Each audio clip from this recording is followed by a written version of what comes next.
Dengan informasi tentang perekonomian Sulawesi Selatan yang diprediksi akan menghadapi sejumlah tantangan. Saat ini kami sudah terhubung melalui Zoom dengan Dr. M. Syarkawi Rauf. Beliau adalah dosen Fakultas Ekonomi dan Bisnis Universitas Hasanuddin. Kami akan membahas tentang prospek ekonomi Sulawesi Selatan 2023. Baik Pak dosen, apa kabar? Alhamdulillah baik ya. Baik, Pak dosen Pak Syarkawi, Bapak mengatakan bahwa banyak tantangan banyak diprediksi akan terjadi pada perekonomian Provinsi Sulawesi Selatan.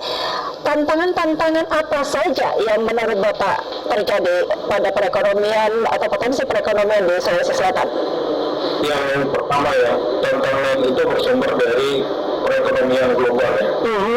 Perekonomian global dalam kondisi seperti sekarang ini masih menunjukkan ketidakpastian. Karena pertumbuhan ekonomi di Amerika masih relatif rendah, bahkan di zona euro di Eropa pertumbuhan ekonominya itu bahkan diprediksi negatif pada kuartal keempat 2022 dan di kuartal pertama tahun 2023. Kemudian ekonomi China juga yang menjadi mitra bisnis atau mitra perdagangan utama Sulawesi Selatan itu juga diproyeksi mengalami pelambatan di tahun 2023 ini. Ini pasti berimplikasi atau berdampak ke perekonomian nasional dan secara khusus perekonomian Sulawesi Selatan. Makanya proyeksi ekonomi nasional untuk tahun 2023 yang sekarang ini itu diproyeksikan lebih lambat dibandingkan dengan pertumbuhan ekonomi nasional tahun 2022. Kalau di tahun 2022 ekonomi nasional itu diproyeksi bisa tumbuh sekitar 5,3 sampai 5,5%, maka di tahun 2023 saat ini itu diproyeksi hanya akan tumbuh maksimal 5,1% dan paling rendah 4,7%. Tentu situasi ini berdampak ke Sulawesi Selatan. Dampak langsung ke Sulawesi Selatan adalah satu akan terasa melalui ekspor. Ekspor kita ke berbagai negara mitra dagang utama seperti China, Jepang, Korea, dan bahkan beberapa komoditi kita ekspor ke Amerika. Karena mereka mengalami pelambatan pertumbuhan, otomatis permintaan barang-barang ekspor kita ke mereka itu akan juga mengalami penurunan. Nah, penurunan ini atau pertumbuhan yang tidak begitu tinggi di ekspor itu akan mempengaruhi gross domestic regional bruto atau produk domestik regional bruto kita atau total pendapatan bruto kita dalam setahun. Yang kedua, situasi ekonomi global yang ditandai oleh suku bunga tinggi ini juga memaksa Bank Sentral, Bank Indonesia untuk memberikan suku bunga. Nah, kalau suku bunga Bank Sentral naik, suku bunga acuan naik, otomatis suku bunga perbankan juga ikut naik. Nah, kalau suku bunga perbankan naik dari sisi tabungan, otomatis diikuti oleh suku bunga sisi kredit. Kalau suku bunga kreditnya naik, maka yang paling pertama terasa itu adalah belanja rumah tangga. Jadi rumah tangga yang selama ini mau beli motor atau mau beli mobil atau barang-barang lain seperti properti yang mengandalkan pembiayaan bank dengan suku bunga tinggi, mereka akan menunda paling tidak pembelian barang-barang seperti itu dan mereka akan fokus ke barang-barang yang mereka butuhkan sehari-hari. Kemudian yang kedua, pelaku usaha juga demikian. Rencana investasi yang selama ini dibuat oleh si pelaku usaha dengan suku bunga yang naik seperti sekarang ini, mereka akan membuat keputusan baru, paling tidak menunda investasinya sampai suku bunga itu normal kembali.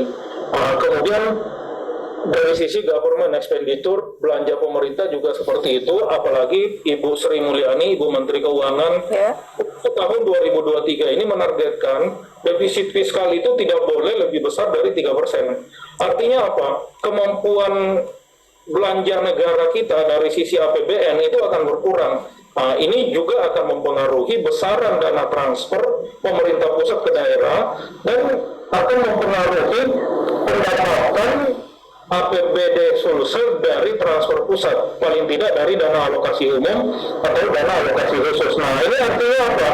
Kemampuan pemerintah untuk mendorong pertumbuhan, membangun infrastruktur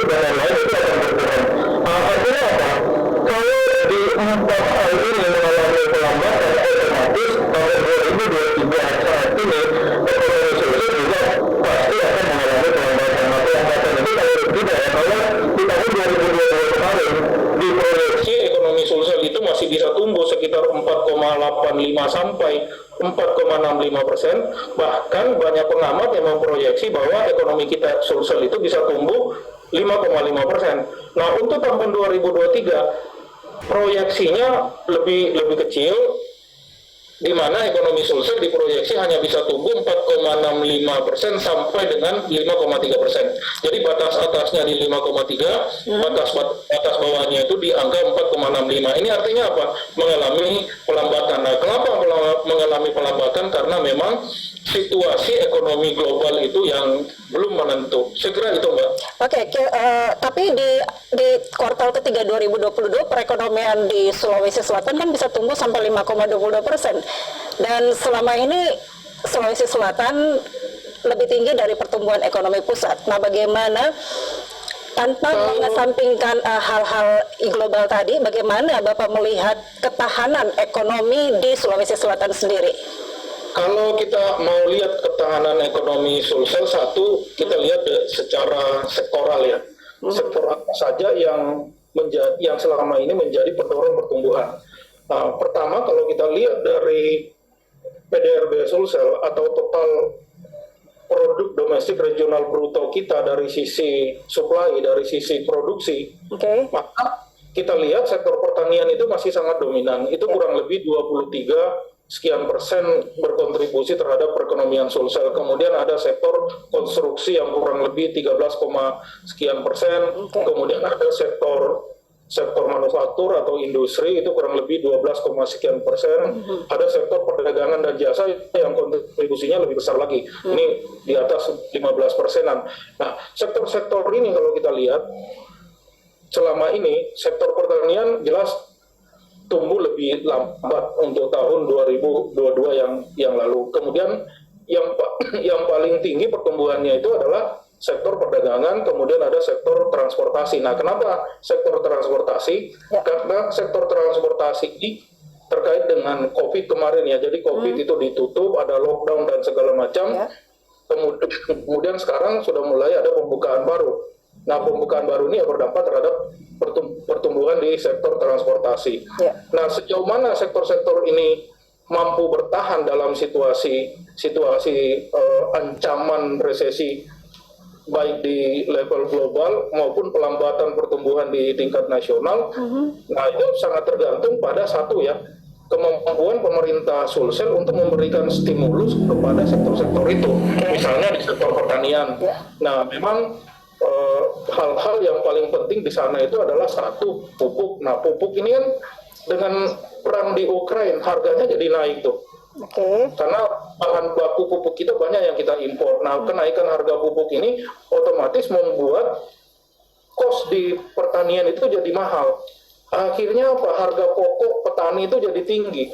Nah, nanti harga akan naik. Nah, mudah-mudahan di level konsumen harga naik dalam jumlah yang sama sehingga petani kita bisa mempertahankan marginnya. Dan itu akan tergambar di nilai tukar petani. Ya Pak Syarkawi, bagaimana dengan program-program yang selama ini sudah jalan di Sulawesi Selatan, khususnya di sektor pertanian? Contoh ada program Mandiri Benih. Kemudian kan juga 2023 ini kan ada tambahan alokasi anggaran dari Kementerian Pertanian. Seberapa besar itu akan membantu peningkatan produktivitas di pertanian? Pasti itu sangat membantu ya, karena persoalan di pertanian itu kan kalau dilihat dari hulunya itu kan ada bibit di situ ya. Memang bibitnya bagus sehingga produktivitas pertanian kita per hektar lahan itu bisa lebih tinggi ya. Kemudian yang kedua bukan hanya benih tapi pupuk ya. Nah, pupuk ini harus tersedia dalam jumlah yang cukup dan waktu yang tepat. Kemudian yang ketiga yang juga sangat penting adalah infrastruktur. Infrastruktur yang terkait dengan pertanian kita itu adalah satu, pengairan. Karena kalau sawahnya nggak cukup air juga nggak bisa tumbuh tanamannya atau padinya. Kemudian yang kedua pada saat mulai panen. Nah, panen ini juga problem tersendiri, apalagi pada saat selesai panen. Nah, ini mau jualan. Nah, jualannya kemana nih? Nah, ini semua mempengaruhi sektor pertanian kita. Tapi kita harus apresiasi pemerintah Provinsi Sulsel dengan program benih itu. Termasuk kita apresiasi apa yang disupport oleh pemerintah pusat dengan tambahan anggaran untuk sektor pertanian Sulawesi Selatan. Baik, sebelum berpisah ada closing statement Pak, ada himbauan yang ingin disampaikan supaya Ya, closing. pelambatan perekonomian ini tidak membuat kita terpuruk? Yang paling penting ke depan adalah Sulsel itu ibarat mobil. Ya. Kalau selama ini kita bergerak dengan gigi 4 dengan kecepatan 100 sampai 120 km per jam, Ya. maka sekarang ini harus moving to higher gear, harus pindah ke gigi yang lebih tinggi dengan kecepatan di atas 150. Untuk apa? Untuk mempercepat proses industrialisasi di sana, sehingga kita tidak lagi terlalu tergantung kepada sektor pertanian, perikanan maupun sektor pertambangan, tetapi kita moving, switching ke sektor industri manufaktur dengan nilai tambah yang lebih tinggi. Baik, baik. Terima kasih lah Pak Syarkawi atas masukannya. Ya, Sangat terima bermanfaat. kasih. Baik, terima kasih atas waktunya Pak. Selamat melanjutkan Ya. aktivitasnya.